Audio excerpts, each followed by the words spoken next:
Assalamualaikum warahmatullahi wabarakatuh.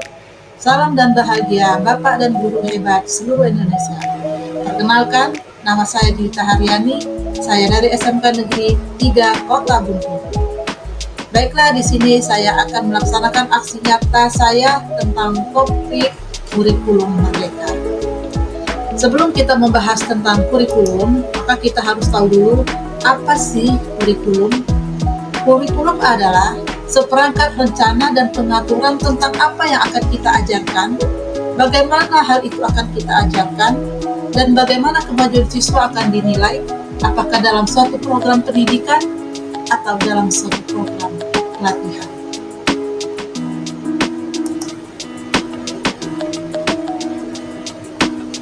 Sebelum kita lanjut, kenapa kurikulum itu perlu diubah? Ya, karena kita tahu sebelumnya ada kurikulum KTSP, ada kurikulum K13 ya. Jadi kurikulum yang sebelumnya itu tidak bagus, tetapi kurikulum itu belum sempurna. Jadi kurikulum merdeka ini kita tidak merubah secara total, tetapi kurikulum yang lama itu kita ambil, kita sempurnakan lagi dengan kurikulum K13 ini, kurikulum merdeka ini. Kenapa? Karena tuntutan zaman dan kebutuhan siswa yang semakin bertambah. Ya, jadi mengapa kurikulum perlu diubah? Agar dapat menyesuaikan diri dengan perkembangan zaman dan tuntutan kebutuhan masyarakat, baik itu dari segi keterampilan, pengetahuan, ataupun nilai. Apa tujuan kurikulum merdeka? Yang pertama, menciptakan pendidikan yang menyenangkan. Jadi di kurikulum merdeka ini kita berpusat kepada siswa, bukan kepada guru ya. Jadi bagaimana supaya siswa itu belajarnya itu senang, termotivasi, sehingga selalu ingin tahu. Dan ketika pulang ke rumah, wajah mereka tersenyum, wajah mereka bahagia. Karena apa? Karena guru menyampaikan materi dengan menyenangkan. Gitu. Kemudian mengejar ketertinggalan pendidikan, karena kita tahu bahwa pandemi yang baru saja berlalu itu dunia pendidikan kita sangat jauh tertinggal. Maka salah satunya untuk mengejar ketertinggalan itu maka pemerintah mencetuskan kurikulum merdeka. Dan selain itu juga supaya kualitas pendidikan kita itu sama dengan kualitas pendidikan dunia, insya Allah. Kemudian yang ketiga juga ya, tujuan kurikulum merdeka ini untuk mengembangkan potensi didik siswa kita. Karena selama ini kita tahu di kurikulum sebelumnya, karena pembelajaran itu berpusat kepada guru, ya, tidak berpusat kepada siswa, sehingga kita tidak tahu potensi siswa kita itu seperti apa. Makanya kalau sekarang ini sebelum pembelajaran ada tes diagnostik ya, kita akan melihat sebenarnya siswa kita itu gaya belajarnya seperti apa. Apakah kinestetik, apakah visual, ataukah bilingual. Nah, kalau kita sudah tahu dari gaya belajar siswa ini, maka kita akan menempatkan siswa sesuai dengan gaya belajar mereka masing-masing.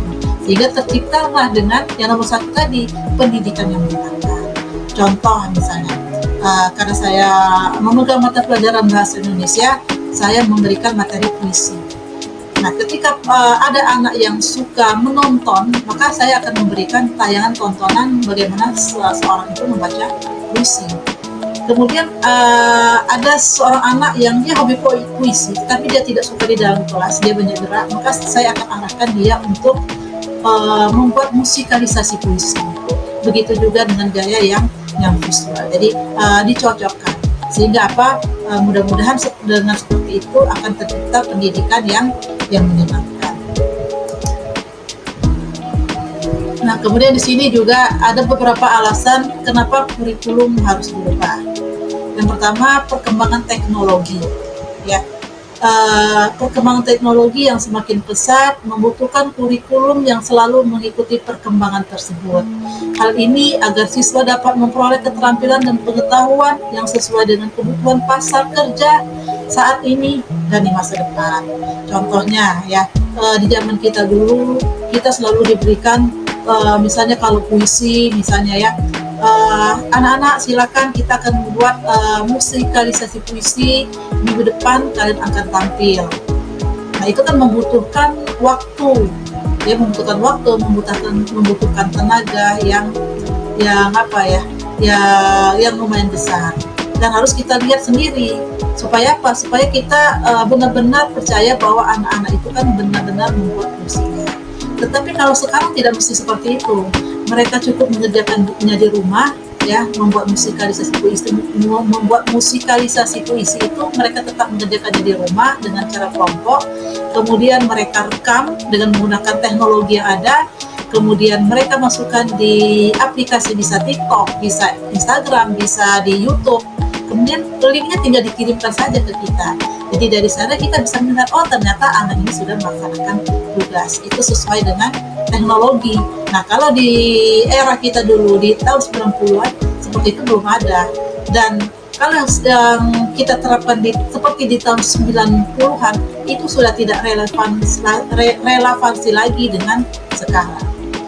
Kemudian tuntutan global bahwa Indonesia sebagai negara yang terus berintegrasi dengan negara-negara lain juga harus mengikuti perkembangan dunia pendidikan. Jadi kurikulum kita juga harus mempersiapkan bagaimana supaya siswa kita ini siap menghadapi dunia global. Jadi kurikulum kita harus juga menyesuaikan dengan itu. Karena kebutuhan inilah sehingga kurikulum kita harus berubah. Kemudian meningkatkan kualitas pendidikan.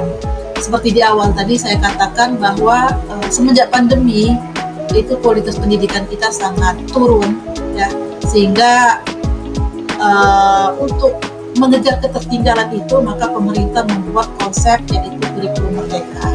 Ya, kurikulum merdeka di mana di kurikulum ini mengajarkan bagaimana supaya kita bisa mengejar ketertinggalan pendidikan kita selama pandemi. Insya Allah. Nah, sekarang ada pertanyaan ya, yang sering muncul pertanyaan kepada Bapak Ibu hebat di seluruh Indonesia ini, apakah mungkin sekolah saya bisa menerapkan kurikulum merdeka?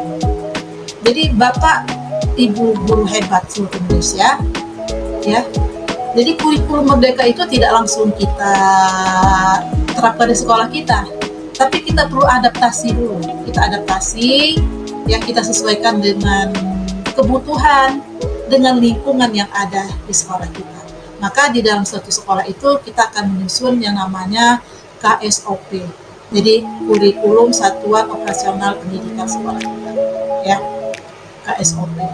Nah, ketika kita menyusun kurikulum itu kita sesuaikan kira-kira lingkungan sekolah kita seperti apa, yang dibutuhkan sekolah kita seperti apa.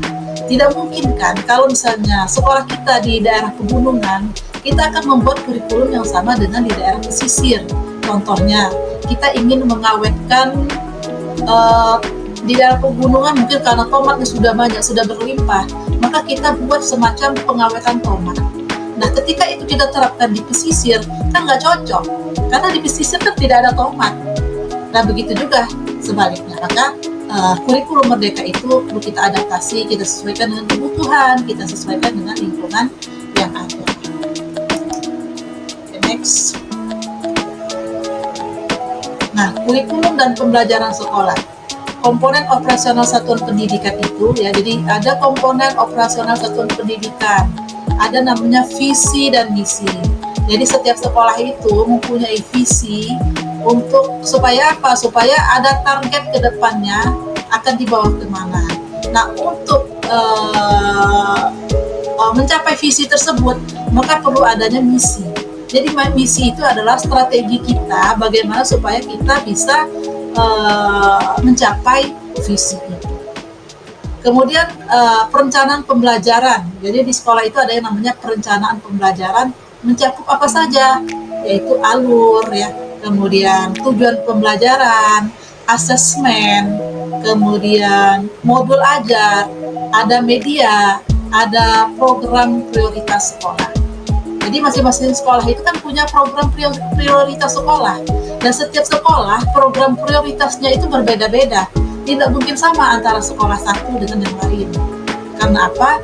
Karena kebutuhan tadi. Jadi kita menyusun program itu kan berdasarkan kebutuhan, berdasarkan lingkungan. Kita analisis dulu, kita SWOT dulu. Kira-kira sekolah kita ini butuh seperti apa. Nah, dari situlah kita bisa menciptakan atau kita bisa membuat program prioritas sekolah. Kemudian ada juga pengorganisasian pembelajaran yang mencakup apa saja. Ada muatan kurikulum, beban belajar, program intrakurikuler, ekstrakurikuler, dan ada proyek penguatan profil Pancasila. Jadi proyek atau profil Pancasila ini sesuai dengan tujuan kita ada 6, ya, ada 6 untuk profil Pancasila ini, dan itu sudah kita terapkan di sekolah kita dan sangat cocok dengan anak-anak sekarang. Kemudian ada sistem pendampingan. Sistem pendampingan ini apa? Evaluasi dan pengembangan profesional. Jadi berdasarkan program prioritas itu tadi, kita akan melihat apa saja sih yang akan kita kembangkan di sekolah kita yang berhubungan dengan keprofesionalitasan kita. Nah, kemudian menurut Bapak Ki Hajar Dewantara, ya, pendidikan diartikan sebagai tuntunan dalam hidup tumbuhnya anak-anak. Artinya apa? Ya, jadi pendidikan itu sesuai dengan perkembangan zaman anak-anak kita, ya. Jadi didiklah anakmu sesuai dengan zaman. Artinya apa? Ketika kita mendidik anak kita sesuai dengan zaman kita, udah nggak cocok lagi. Jadi anak-anak sekarang nggak bisa menerima. Karena apa? Zaman mereka sudah berubah. Jadi menuntun segala kodrat yang ada pada anak-anak agar mereka dapat mencapai keselamatan dan kebahagiaan yang setinggi-tingginya, baik sebagai manusia maupun sebagai anggota masyarakat. Jadi bagaimana supaya siswa kita itu bisa diterima di masyarakat nantinya, ya. Kemudian mempunyai akhlak yang baik, ya. Kemudian mereka juga bahagia.